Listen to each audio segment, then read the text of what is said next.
नमस्कार मित्रों, एक बार पुनः आप लोगों के बीच उपस्थित हूँ एक नए वीडियो के साथ। और आज का हमारा टॉपिक है high court. Patna high court में जो असिस्टेंट की वैकेंसी आई है, जिसका फॉर्म अगले महीने फरवरी के 6 तारीख से भरा जाएगा। 6 फरवरी से इसका फॉर्म फिलअप होगा 7 फरवरी तक। तो आइए मित्र, इसके बारे में सारी चीज़ों को जानते हैं। अभी तो सिर्फ एक शॉर्ट नोटिस है और जल्द ही इसके बारे में विस्तृत जानकारी हाई कोर्ट के वेबसाइट पे उपलब्ध होगी।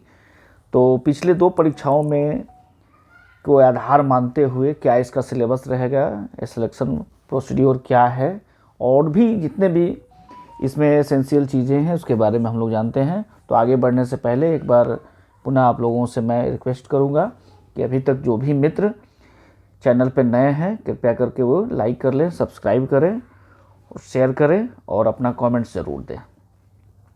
तो चलिए मित्र, अब विस्तार से बात करते हैं। एडवर्टीजमेंट संख्या PHC 01/2023 है और ये असिस्टेंट के पद है 550 पद के लिए है। काफ़ी अच्छा पद कहा जाएगा।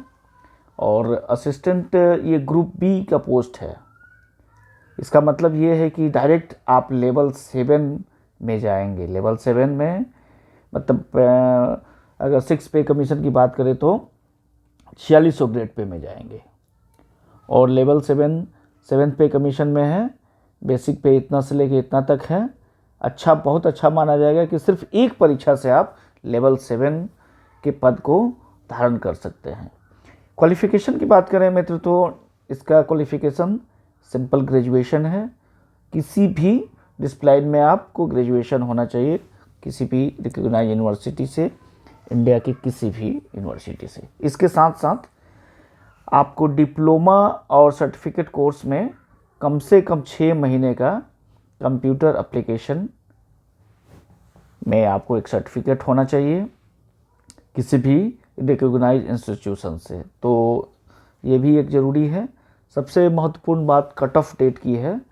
तो हमारा एजुकेशनल क्वालिफ़िकेशन जो है इसका कट ऑफ डेट है 1/1/2023।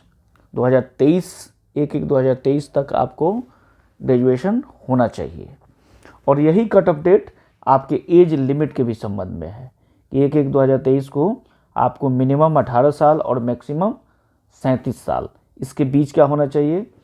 और भी जो रिलैक्सेशन दिया जाता है अपर एज में रिजर्वेशन कैटेगरीज के लिए, वो पहले की तरह लागू है जैसे बिहार सरकार और केंद्र सरकार के अन्य सेवाओं में दिया जाता है। और इसके लिए आप फॉर्म जो है वो भर सकते हैं 6 फरवरी से लेकर के 7 मार्च तक। तो इसको मिस नहीं करना है मित्र। बहुत ही अच्छी वैकेंसी, बहुत ही अच्छी वैकेंसी कहा जाएगा।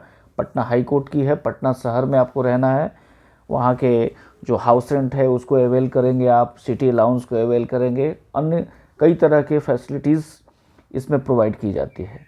अब हम लोग आगे देखते हैं कि क्या इसका सिलेक्शन प्रोसीड्योर होगा। तो पहले तो पीटी परीक्षा होगी। पीटी परीक्षा इसलिए होगी क्योंकि 550 लगभग पोस्ट है। लगभग क्या 550 पोस्ट है। तो उम्मीद ये होना चाहिए कि कम से कम 5 से 6 लाख के बीच में आवेदन अवश्य निश्चित रूप से आएगा। जहाँ तक उम्मीद है कि 5 से 6 लाख के बीच में आवेदन आएगा। तो पीटी का होना आवश्यक है क्योंकि ये स्क्रीनिंग होगी, छटाई के लिए होगी। तो पिछले 2 परीक्षाओं को अगर हम लोग देखें तो जिस तरह से दिया गया था 100 मार्क्स का पीटी होगा, जिसमें हिंदी 20 नंबर का, इंग्लिश 30 नंबर का, जीके और जीएस 30 नंबर का और मैथ 20 नंबर का। ये पिछले 2 परीक्षाओं का 2016 और उसके बाद एक और हुआ था 18 में शायद। तो इन दोनों परीक्षाओं को अगर देखा जाए तो इन दोनों परीक्षाओं में पीटी का यही सिलेबस था। हिंदी से 20 प्रश्न, इंग्लिश से 30, जीके जीएस से 30 और मैथ से 20 प्रश्न। अब पीटी में जो पद है उस पद का 10 गुना, अर्थात कि 550 पद है तो उसका 10 गुना अगर हम लोग करें तो लगभग 5,500 लोगों को मेंस में बैठने की इजाज़त दी जाएगी। मेंस में बैठने के लिए वो लोग क्वालिफाई करेंगे। अगर 10 गुना हम लेकर चलें तो 5,500 लोग मेंस में आएंगे। अगर मेंस के सिलेबस की हम लोग बात करें तो मेंस जो होगा डिस्क्रिप्टिव टाइप का होगा। यहाँ हम आपको बता दे रहे हैं कि अभी इसका विस्तृत नोटिफिकेशन नहीं आया है अभी। पिछले जो परीक्षा हुई है उसके आधार पर मैं आपको बता रहा हूँ। तो डिस्क्रिप्टिव परीक्षा होगी मेंस में, और ये भी 100 नंबर का होगा। और इसमें जो होगा 50 नंबर हिंदी का है और 50 नंबर इंग्लिश का है। और दोनों में ही एसे है, कंप्रीहेंशन है, प्रेसिस राइटिंग है, लिटर राइटिंग है, इसके अलावा आइडियम्स एंड फ्रेज भी है। इन सब को हिंदी के लिए भी 50 नंबर और इंग्लिश के लिए 50 नंबर। यहाँ इस बात को रखना है, ध्यान देना है कि दोनों ही पेपर में, मतलब कि हिंदी में और इंग्लिश में, दोनों ही खंड में 40% नंबर आपको हर हाल में लाना है। मतलब कि 40% नंबर क्वालिफाइंग है। कम से कम आपको 40% लाना है, अधिक से अधिक पर ही आपका मेरिट बनेगा। लेकिन कम से कम क्वालिफाई करने के लिए इस एग्ज़ाम को आपको 40% लाना ही लाना है।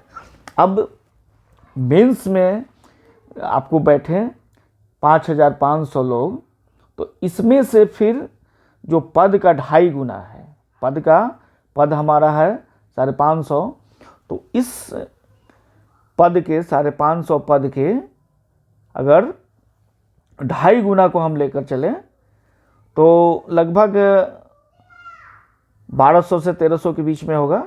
तो 1200 से 1300 को सीपीटी में बुलाया जाएगा। सीपीटी का मतलब है कंप्यूटर प्रोफिशिएंसी टेस्ट। इस टेस्ट के लिए बुलाया जाएगा और ये सिर्फ एक क्वालिफाइंग नेचर का है।